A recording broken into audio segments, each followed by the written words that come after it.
Lord Russell, what is philosophy? Well, that's a very controversial question. I think no two philosophers will give you the same answer. My own view would be that philosophy consists of speculations about matters where exact knowledge is not yet possible. But that will only be my answer, not anybody else's. What's the difference between philosophy and science? Well, roughly you'd say science is what we know and philosophy is what we don't know. That's a simple definition. And for that reason, Christians are perpetually passing over from philosophy into science as knowledge advances. When something is established and discovered, it ceases to be philosophy and becomes science. Yes. And all sorts of questions that used to be labeled philosophy are no longer so labeled. What good is philosophy? I think philosophy has two uses, really. One of them is to keep alive speculation about things that are not yet amenable to scientific knowledge. After all, scientific knowledge covers a very small part of the things that interest mankind and ought to interest them. There are a great many things of immense interest about which science, at present at any rate, has nothing to say. And I don't want people's imaginations to be limited and enclosed within what can be now known. And I think to enlarge your imaginative purview of the world into the hypothetical realm is one of the uses of philosophy.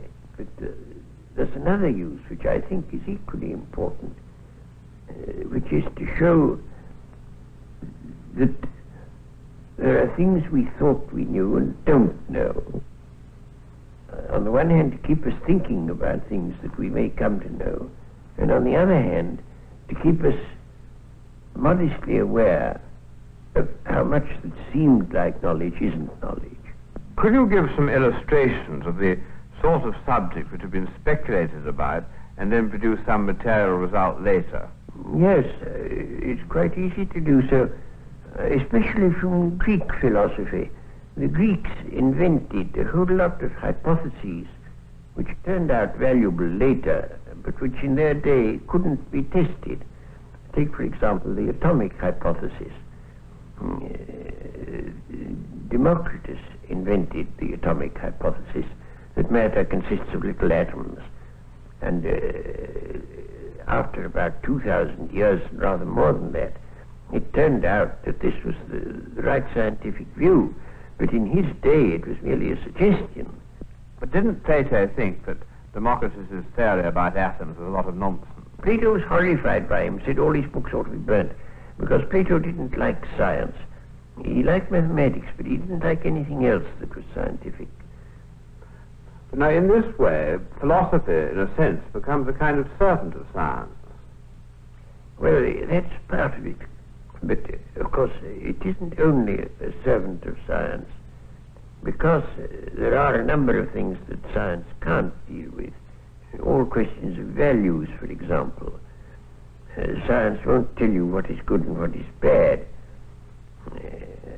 Tell you what is good or bad as an end, and not just as a means. But what change has there been over the years in the attitude of philosophers and the public to philosophy, would you say? Well, that depends upon the school of philosophy that you're thinking of. In Plato and in Aristotle, both of them, the main thing was an attempt to understand the world. And that, I should say personally, is what philosophy ought to be doing. But then you come on to the Stoics, and their emphasis was mainly on morality. That you ought to be stoical, you ought to endure misfortunes patiently. And that came to be the popular use of a philosopher. Would you say that Marx was a philosopher? Well, he was certainly in a sense a philosopher. But now there you have an important division among philosophers. There are some philosophers who exist to uphold the status quo, and others who exist to upset it, and Marx, of course, belongs to the second lot. For my part, I should reject both those as being not the true business of a philosopher. And I should say the business of a philosopher is not to change the world, but to understand it, which is the exact opposite of what Marx said. What kind of a philosopher would you say you are? Well, the only label I've of is logical atomist, but very keen on the label. I've rather avoided labels. What does that mean, a logical atomist? It means, in my mind, that the way to get at the nature of any subject matter you're looking at is analysis, and that you can analyze until you get to things that can't be analyzed any further. And those would be logical atoms. I call them logical atoms because they're not little bits of matter. They're the, so to speak, ideas out of which a thing is built up. What is the main trend of philosophy today? Well, one would have to distinguish there between English-speaking countries and continental European countries. The trends are much more separate than they used to be, very much more. In English-speaking countries, and especially in England, there is a new philosophy which has arisen, I think, through the desire to find a separate field for philosophy. In what I was saying a moment ago, it would appear that philosophy is merely incomplete science, and there are people who don't like that view. They want to have science have a sphere, philosophy have a sphere to itself.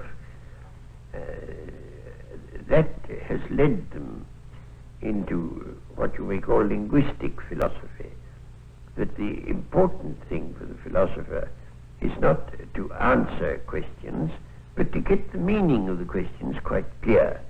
I can't myself agree to that view, but I could give an illustration. I was once bicycling to Winchester, and I lost my way, and I went to a village shop, and I said, can you tell me the shortest way to Winchester? And the man I asked called to a man in a back region whom I couldn't see. Gentleman wants to know the shortest way to Winchester. And the voice came back, Winchester? Aye. Way to Winchester? Aye. Shortest way? Aye. Don't know. And so I had to go on without getting an answer. Well, that is what Oxford philosophy thinks one should do. We get the question right, never mind about the answer. Yes, it's somebody else's business to give the answer. How does this differ from the continental approach? The continental approach is, well, it's more full-blooded. I don't agree with it anymore, but in a sense it's much more full-blooded and much more like philosophies of earlier times. There are various kinds. There's the philosophy that comes from Kierkegaard, existentialism. And then there are philosophies designed to provide apologetics for traditional religion. There are various things of that sort. I don't think myself that there's anything very important in all that. What practical use is your sort of philosophy to a man who wants to know how to conduct himself? A great many people write to me saying they are now completely puzzled as to how they ought to conduct themselves, because they've ceased to accept the traditional signposts to right action and don't know what others to adopt. And I think that the sort of philosophy I believe in is useful in this way, that it enables people to act with vigor when they're not absolutely certain that that is the right action. I think nobody should be certain of anything. If you're certain, you're certainly wrong, because nothing deserves certainty. And so one ought always to hold all one's beliefs with a certain element of doubt, and one ought to be able to act vigorously in spite of the doubt. After all, this is what a general does when he's planning a battle. He doesn't quite know what the enemy will do, but if he's a good general, he guesses right. If he's a bad general, he guesses wrong. But one has, in practical life, to act upon probabilities. And what I should look to philosophy to do is to encourage people to act with vigor, without complete certainty. Yes, but now, how about this business, though, of making people so uncertain about things they'd sort of believed and had faith in? Doesn't that rather disturb them? Well, it does for a time, of course. And I think a certain amount of disturbance is an essential part of mental training. But if they have any knowledge of science, they get a ballast which enables them to avoid being completely upset by the doubts that they ought to feel. What do you think is the future of philosophy? I don't think philosophy can in the future have anything like the importance that it had either to the Greeks or in the Middle Ages.